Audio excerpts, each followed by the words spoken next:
integral en nuestras vidas. Se suele decir que la salud es la primera, el primer valor. Y en alguna medida es así, porque cuando disponemos de salud, posiblemente podemos conquistar cualquier otra meta. Pero cuando estamos enfermos, la disminución física, el agobio, la disminución anímica es tan fuerte que nos inhabilita o nos limita demasiado para la realización de nuestras actividades y para la conquista de nuevos objetivos.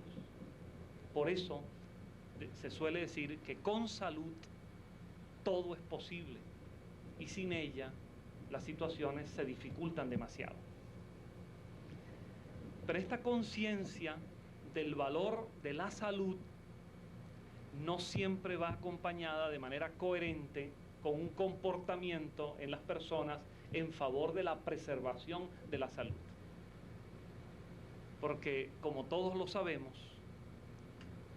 muchas personas tienen hábitos y estilos de vida que saben conscientemente que afectan su salud, mas sin embargo se mantienen dentro de ese comportamiento vicioso o negativo o errático. De modo que la conciencia de que la salud es importante no siempre en todas las personas va acompañada de un comportamiento coherente con eso. Y ahora nos imponemos el objetivo de presentar algunas reflexiones sobre lo que es auténticamente la salud y sobre todo la inmensa importancia que tiene el mundo psíquico, el mundo del pensamiento y por lo tanto el mundo del espíritu en una visión de la salud integral. La Organización Mundial de la Salud ha presentado en los últimos años la siguiente definición. Dice: la salud es una condición de completo bienestar físico, mental y social. Ya no se presenta la salud simplemente como ausencia de enfermedad. La salud se presenta ahora como una idea armónica de bienestar total e integral, donde lo físico, lo mental y lo social son tres vectores, tres elementos, tres coordenadas fundamentales y necesarias.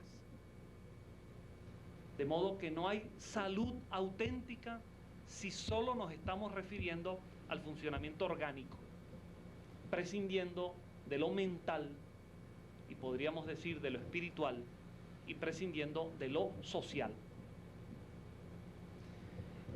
Esta definición, que nos parece sumamente adecuada de salud, tampoco se ve plenamente reflejada en lo que podríamos denominar el paradigma o el modelo biomédico dominante en el mundo contemporáneo.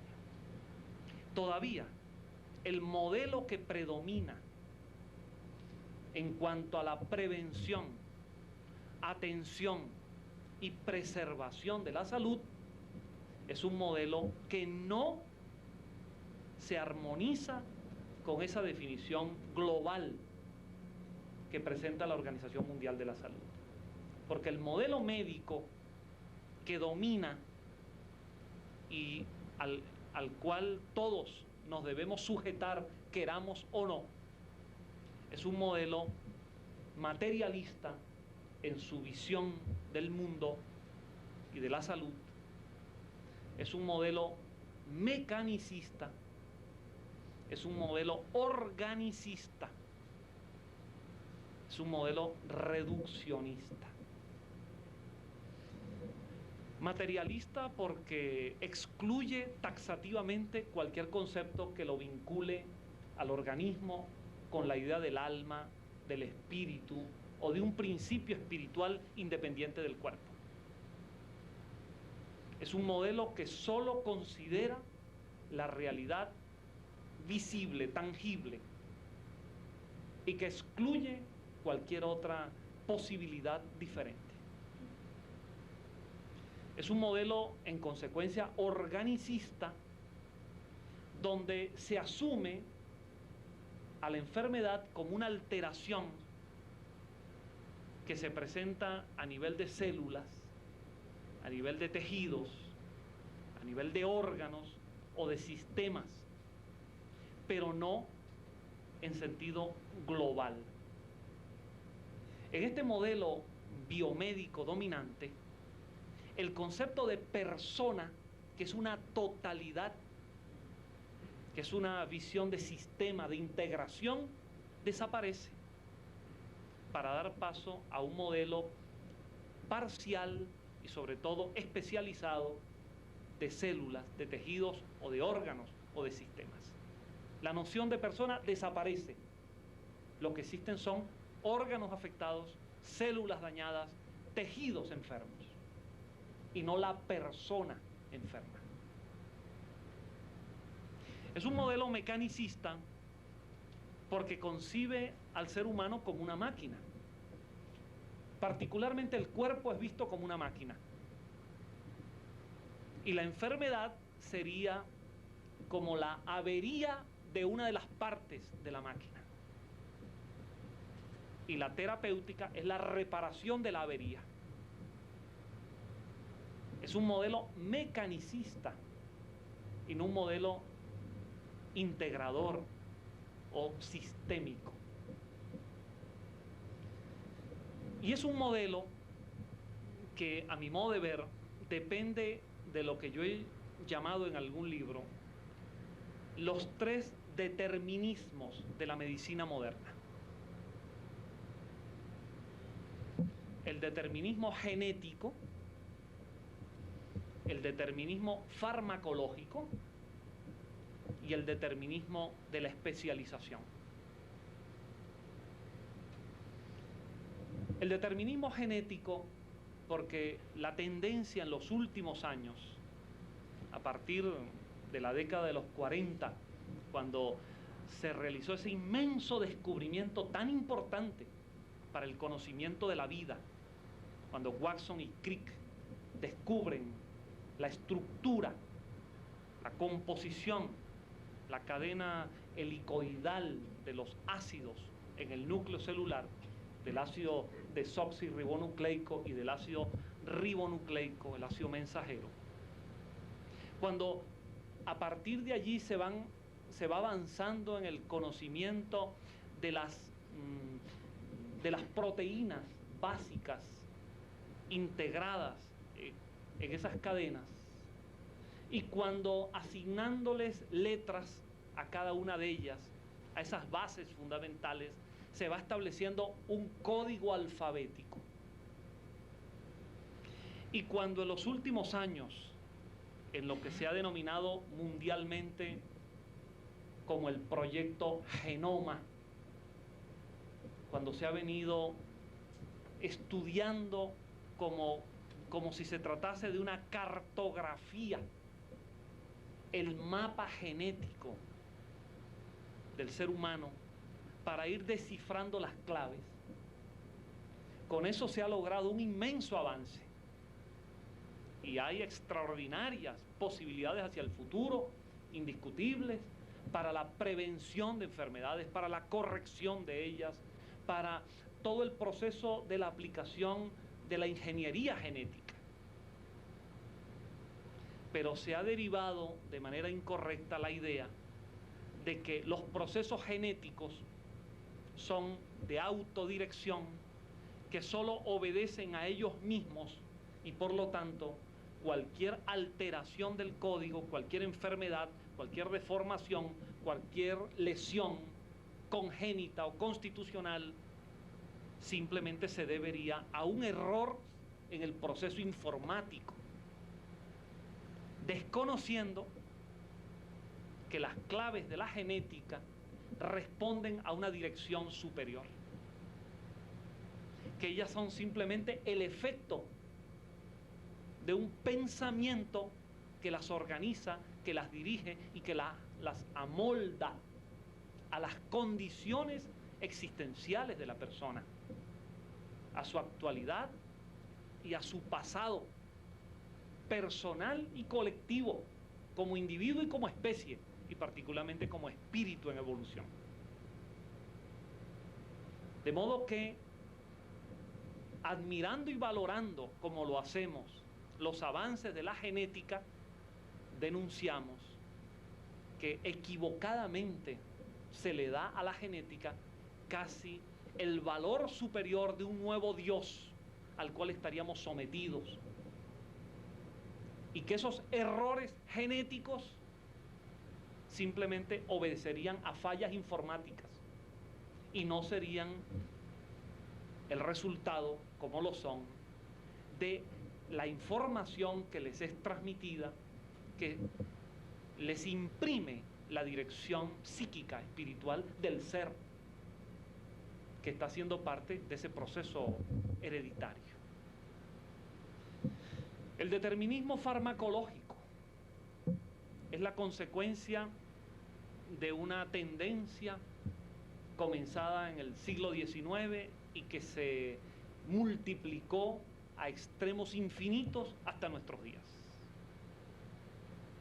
Casi se percibe que ningún médico se siente seguro en su oficio, en su profesión, en su arte. Por cierto, arte maravilloso para la vida y para la preservación de la salud en la vida, profesión que admiramos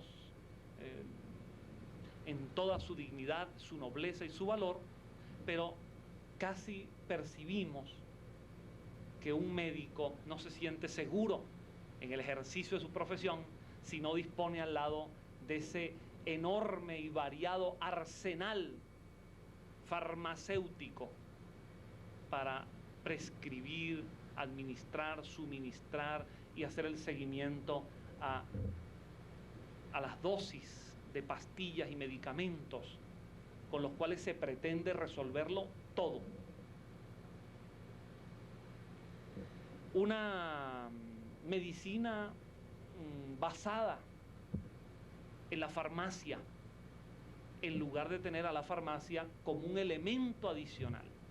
Se apoya en ella como recurso rápido, inmediato, porque aprovecha las consecuencias bioquímicas de las sustancias que surten efectos a niveles de la respuesta orgánica,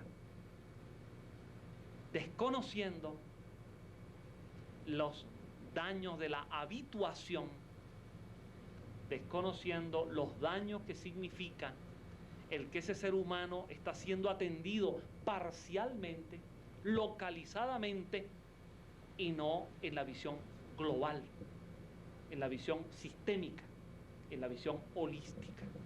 Y casi ahora que estamos en el último año del siglo XX, ahora que estamos en la conclusión de esto que hemos llamado el siglo XX, se nota, se observa en las personas, después de décadas de sociedades sometidas a la farmacología, se nota en las personas como un cansancio y como un cierto desgaste y rechazo.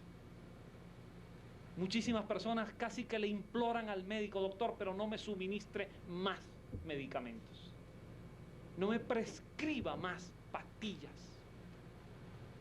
Y se ha comprobado que hay muchísimas personas que por no contrariar al médico las reciben, mas no las toman. Y ellos mismos se automedican, ellos mismos se gradúan y hasta las suspenden. Y después descubren que con esas pastillas o sin ellas, la situación es la misma. Esto nos recuerda mucho aquella obra tan interesante de la dramaturgia, aquella obra de Molière llamada El enfermo imaginario. Una novela, un ensayo corto, muy lindo y muy aleccionador, que valdría la pena ser leído en nuestros tiempos, donde Molière hace decir a su personaje lo siguiente. Dice: yo consulto a mi médico porque el médico de algo tiene que vivir. Y después compro los medicamentos porque el farmacéutico de algo también tiene que vivir. Y yo después boto a la basura esas medicinas porque yo también tengo que vivir.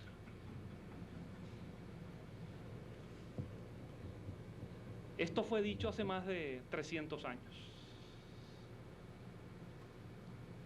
Y en esa obra, donde Molière examina precisamente la influencia de las creencias y de los pensamientos negativos en la enfermedad, Molière también allí dice lo siguiente, con esa fina ironía que le caracterizaba.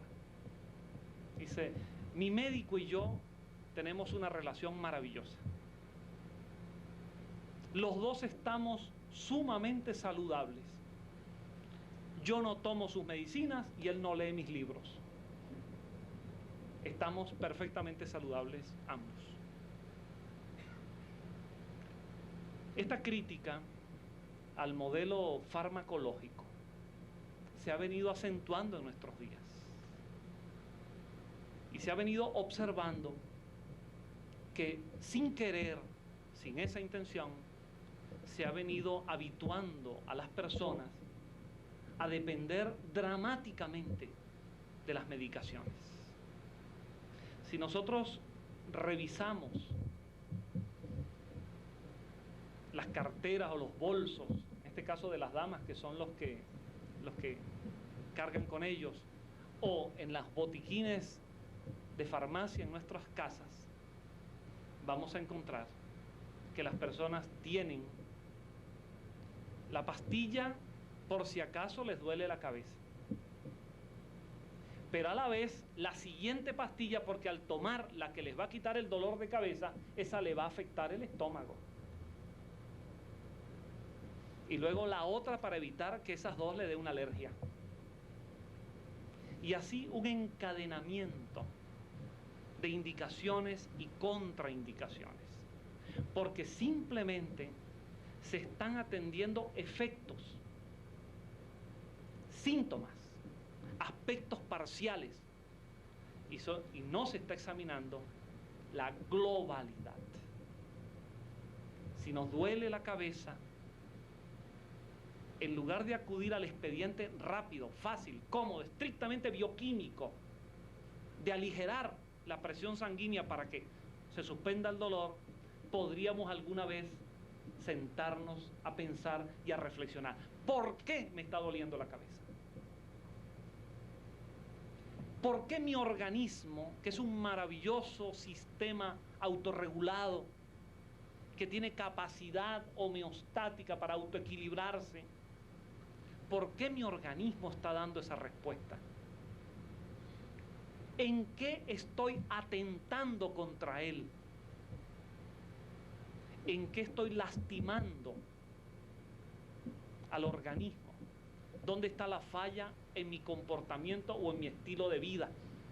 ¿Y por qué en lugar de considerar ese dolor de cabeza como un enemigo mortal, por qué no considerarlo precisamente como un amigo que nos está dando una alerta para que corrijamos situaciones para que en el futuro no sucumba el organismo totalmente? Como dice el doctor Deepak Chopra en sus excelentes trabajos de medicina cuántica, una revisión del modelo nos puede llevar no solamente a mejorar nuestra salud, y en alguna medida nos puede llevar a ser médicos de nosotros mismos hasta los límites razonables, de hecho. Porque hay límites donde naturalmente, como en cualquier cosa, vamos a requerir la ayuda del profesional. Pero demasiadas veces se ha demostrado que la consulta al médico podría ser sustituida por una auténtica prevención en nuestras vidas. Si hacemos una revisión y una revalorización de nuestro modo de pensar, de nuestro modo de actuar, de nuestro modo de relacionarnos con los demás. Y es en esa dirección donde pensamos que el modelo vigente, con todas sus virtudes y con todos sus méritos extraordinarios, con todos los avances extraordinarios que le ha proporcionado la medicina a la sociedad contemporánea y en la historia de las sociedades, pero particularmente en la sociedad contemporánea, donde hasta los índices de esperanza de vida de la gente han sido aumentados gracias a la acción médica. Pero en la medida en que esa acción médica pueda ser mejorada y sobre todo se pueda encontrar que el paciente, nosotros, los seres humanos, podemos ayudar a esa medicina, ayudándonos a nosotros mismos, en esa dirección y en esa medida vamos por mejor camino, hacia una sociedad planetaria mucho más sana y mucho más saludable que la que tenemos. Proponemos un modelo médico diferente, que aproveche la tecnología, que aproveche los grandes avances en los descubrimientos y mismo en la farmacología, pero que fundamentalmente esté apoyada en una visión de psicoterapia del ser humano y en una visión que, al contrario de aquel modelo mecanicista, materialista, organicista, reduccionista, se presente como un modelo holístico, sistémico, profundamente ecológico y abiertamente espiritual. Un modelo que nos haga colocar en sintonía la definición de la OMS, de la Organización Mundial de la Salud, de que la salud es una condición de bienestar físico, mental y social, con una definición de ser humano como un ente bio, psico, socio, espiritual.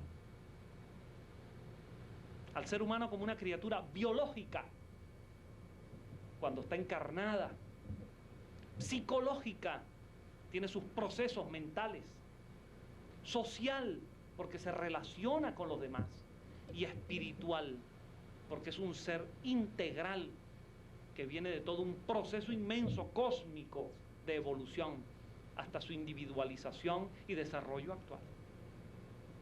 Bio, psico, socio, espiritual.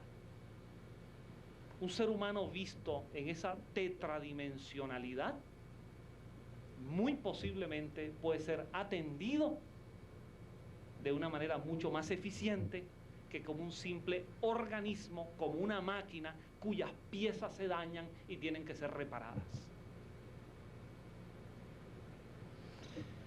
En esa visión amplia y global, el pensamiento, el valor del pensamiento, ejerce una influencia determinante. Y no estamos descubriendo nada nuevo con esto. Los antiguos filósofos griegos, igual que la antigua sabiduría oriental y otras tradiciones en el mundo, como las mismas tradiciones del chamanismo, ya le presentaron al mundo la idea que se resume en la expresión de que somos lo que pensamos. Un filósofo griego antiguo llamado Epícteto decía: con el pensamiento nos enfermamos y con el pensamiento nos curamos. estableciendo en ese sencillo apotegma, estableciendo las bases de lo que hoy llamaríamos la medicina psicosomática. Si pensamos que estamos enfermos, si pensamos que estamos disminuidos, si pensamos que estamos vencidos, nos enfermamos, nos disminuimos y nos derrotamos. La expectativa del paciente frente al médico es un valor reconocido en las terapias modernas, incluso en el modelo médico dominante. Cuando el médico, más allá del análisis, del estudio orgánico y de la evaluación estrictamente de los síntomas, hace un registro histórico, hace un registro personal y se interesa por las esperanzas y por la expectativa de su paciente, va a encontrar que allí podría estar la clave, el primer factor de su trabajo. Porque si se ha anclado, como decimos en la programación neurolingüística, si se ha anclado en las creencias de ese paciente, que su enfermedad es fuerte, irreversible y que no tiene salida, la acción médica va a encontrar una resistencia en los factores orgánicos alterados por ese pensamiento negativo. Y al contrario, si la persona piensa positivamente, se convence de que puede sanar y coloca al servicio de su salud esa palabra, a veces no, o al menos entendida en varios contextos, en el contexto estrictamente religioso teológico, pero aquí la coloco en el contexto estrictamente psicológico y espiritual. Si coloca la fe en el médico, si coloca la fe incluso en las medicinas, si coloca la fe en sí mismo y se envía su propio mensaje de sanación, el organismo va inmediatamente a dar respuestas en esa dirección. Por eso los psicólogos y los psiquiatras sabemos muy bien la relación que existe entre los estados depresivos y la expansión de síntomas de distintas enfermedades. Una enfermedad incubada, potencial, latente en una persona, si esa persona hace un cuadro depresivo profundo, inmediatamente desencadena aquella respuesta enfermiza. De modo que, así como pensemos sobre nuestra enfermedad o nuestra salud, así estará ella. Por supuesto, sin llegar a los extremos de ignorar los agentes externos, los factores patógenos que forman un cuadro que no siempre depende de nuestra voluntad.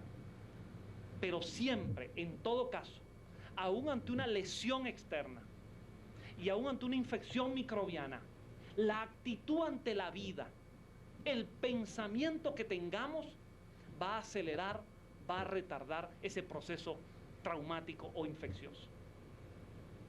Por ello, en todo caso, nuestro pensamiento es fundamental. Para ello se requiere una convicción, para ello se requiere una decisión. De lo que se trata es de asumirla. Y qué cosa tan interesante. Frente a los inmensos costos de la medicina, esta decisión es gratuita.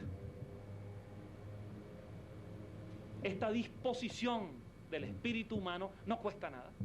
No se compra en ninguna parte. No se compra en documentos, en libros, en videocassette, no se compra allí. Simplemente se expresa interiormente y se desarrolla. Al lado del pensamiento hay que colocar otra de las fuerzas del espíritu, otra fuerza psíquica fundamental, que es la fuerza de la imaginación.